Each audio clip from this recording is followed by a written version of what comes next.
ಇನ್ನು ರಾಜ್ಯ ರಾಜಕಾರಣದಲ್ಲಿ ಡಿಸಿಎಂ ಡಿಕೆ ಶಿವಕುಮಾರ್ ಅದೇ ರೀತಿಯಾಗಿ ಕೇಂದ್ರ ಸಚಿವರಾಗಿರುವಂತಹ ಎಚ್ ಡಿ ಕುಮಾರಸ್ವಾಮಿ ಅವರ ನಡುವಿನ ಟಾಪ್ ಫೈಟ್ ಮುಂದುವರೆದಿದೆ. ಸಿಡಿಯನ್ನ ತೋರಿಸುತ್ತಿದ್ರು. ಈ ಹೇಳಿಕೆಗೆ ಸಂಬಂಧಪಟ್ಟಂತೆ ಈಗ ರಿಯಾಕ್ಟ್ ಮಾಡಿರುವಂತದ್ದು ಡಿಕೆ ಶಿವಕುಮಾರ್ ಅವರು. ಕೇಂದ್ರ ಸಚಿವ ಎಚ್ ಡಿ ಕುಮಾರಸ್ವಾಮಿಗೆ ಡಿಸಿಎಂ ಡಿಕೆ ಶಿವಕುಮಾರ್ ಅವರು ತಿರುಗೇಟನ್ನ ಕೊಟ್ಟಿದ್ದಾರೆ. ಸೆಂಟ್ರಲ್ ಗವರ್ನಮೆಂಟ್ ಇಂದ ತನಿಖೆಯನ್ನ ಮಾಡಿಸ್ಲಿ ಸವಾಲು. ಸೆಂಟ್ರಲ್ ಗವರ್ನಮೆಂಟ್ ಇಂದ ತನಿಖೆಯನ್ನ ಮಾಡಿಸ್ಲಿ.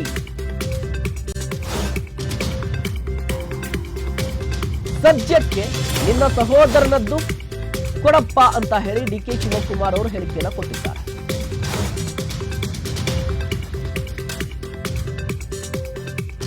ನಿನ್ನೆ ಆಫೀಸ್ನಲ್ಲಿ ಏನೇನ್ ಮಾಡಿದ್ದೇನೆ ಅಂತ ಹೇಳಿ ಕೊಡ್ತೀನಿ. ಮಿಲಿಟರಿ ಕರ್ಕೊಂಡು ಹೋಗ್ತಾರಂತೆ, ನಾನು ರೆಡಿ ಇದ್ದೀನಿ ಅಂತ ಹೇಳಿ ಕೇಂದ್ರ ಸಚಿವರಿಗೆ ಈಗ ತಿರುಗೇಟ ಕೊಟ್ಟಿರುವಂಥದ್ದು ಡಿಸಿಎಂ ಡಿಕೆ ಶಿವಕುಮಾರ್ ಅವರು. ಅಲ್ಲಿಗೆ ರಾಜ್ಯ ರಾಜಕಾರಣದಲ್ಲಿ ಡಿಸಿಎಂ ಡಿಕೆ ಶಿವಕುಮಾರ್ ಅವ್ರದ್ದು ಜೊತೆಗೆ ಕೇಂದ್ರ ಸಚಿವರಾಗಿರುವಂಥ ಎಚ್ ಡಿ ಕುಮಾರಸ್ವಾಮಿ ಅವರ ನಡುವಿನ ಟಾಕ್ ಫೈಟ್ ಮುಂದಿರುವಂತಿರೋದು. ನಿನ್ನೆ ಅಷ್ಟೇ ಪಾದಯಾತ್ರೆ ಸಂದರ್ಭದಲ್ಲಿ ಹೇಳ್ತಾ ಇದ್ರು ಕುಮಾರಸ್ವಾಮಿ ಅವರು, ಸಿಡಿಯನ್ನ ತೋರಿಸಿದ್ದವರು, ಸಿಡಿಯನ್ನ ತೋರಿಸಿದ್ರು ಅಂತ ಹೇಳಿ. ಇದಕ್ಕೆ ಸಂಬಂಧಪಟ್ಟಂತೆ ಈಗ ರಿಯಾಕ್ಟ್ ಮಾಡಿದ್ದಾರೆ ಡಿ ಕೆ ಶಿವಕುಮಾರ್ ಅವರು. ಸೆಂಟ್ರಲ್ ಗೌರ್ಮೆಂಟ್ ಇಂದಲೇ ತನಿಖೆ ಮಾಡಿಸ್ಲಿ ಅಂತ ಹೇಳಿ ಸವಾಲನ್ನ ಹಾಕಿದ್ದಾರೆ. ಹಾಗಾದ್ರೆ ಏನು ಮಾತನಾಡಿದ್ದಾರೆ ನೋಡ್ಕೊಂಡ್ ಬನ್ನಿ. ಫಿಲಂ ಡೈರೆಕ್ಟರ್ ಅಲ್ಲ, ಏನೂ ಇಲ್ಲ. ನಾನು ಟೂರಿಂಗ್ ಟ್ಯಾಕ್ಸೀಸ್ ಮಾಡಿಕೊಂಡಿದ್ದೆ, ಈಗ ಥಿಯೇಟರ್ ಇಟ್ಕೊಂಡಿದ್ದೀನಿ ನಾನು. ಗೊತ್ತಾಯ್ತಾ? ತೆಗೀಲಿ, ಎಲ್ಲಿ ಏನು ಆರೋಪ ಮಾಡಿದ್ದಾರೆ? ಏನು ಇನ್ವೆಸ್ಟಿಗೇಷನ್ ಆರ್ಡರ್ ಮಾಡ್ಸಕ್ಕೆ ಹೆಂಗಿದ್ರೆ ಸೆಂಟ್ರಲ್ ಗೌರ್ಮೆಂಟ್ ಇದೆಯಲ್ಲ, ಯಾವ್ದಾದ್ರು ಒಂದು ಇನ್ವೆಸ್ಟಿಗೇಷನ್ ಮಾಡ್ಸಕ್ಕೆ ಈಗಾಗಲೇ ಮಾಡ್ತಾ ಇದ್ದೀರಲ್ಲ, ಬೇಕಾದಷ್ಟು ಎತ್ಕೊಂಡೋಗಿ. ಫಸ್ಟ್ ನಾನು ಹೇಳಿರೋ ಪ್ರಶ್ನೆಗಳಿಗೆ ಫಸ್ಟ್ ಒಂದೊಂದಾಗಿ ಕೊಡಲಿ.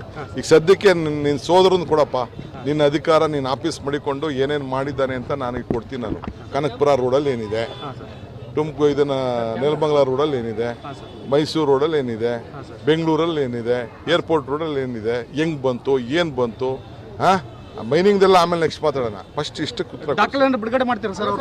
ಫಸ್ಟ್ ಉತ್ತರ ಕೊಡ್ತಾರೆ ಅನ್ಸುತ್ತಾ ಸರ್?